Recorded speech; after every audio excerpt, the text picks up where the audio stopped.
মহেশপুরে অস্ত্র, নগদ অর্থ ও বিপুল পরিমাণে স্বর্ণসহ মাগুরার যুবক গ্রেপ্তার। বিস্তারিত আরটি চ্যানেলে।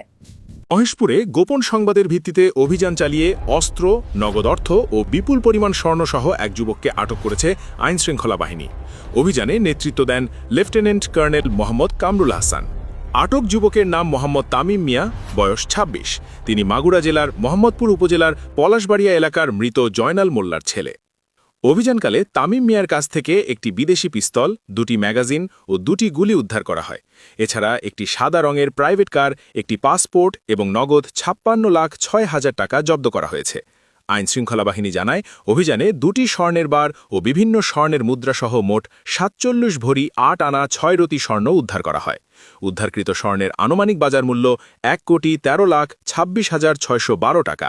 সব মিললে জব্দকৃত মালামালের মোট মূল্য প্রায় ১,২৬,০০,০০০ টাকার বেশি। প্রাথমিক জিজ্ঞাসাবাদে জানা গেছে, আটক তামিম মিয়ার বিরুদ্ধে একাধিক মামলা বিচারাধীন রয়েছে। অভিযানের পর তাকে পরবর্তী আইনগত প্রক্রিয়ার জন্য র্যাব ও বাংলাদেশ সেনাবাহিনীর কাছে হস্তান্তর করা হয়েছে। আইনশৃঙ্খলা বাহিনীর পক্ষ থেকে জানানো হয়েছে, বিষয়টি গুরুত্ব সহকারে তদন্ত করা হচ্ছে এবং তদন্ত শেষে বিস্তারিত জানানো হবে।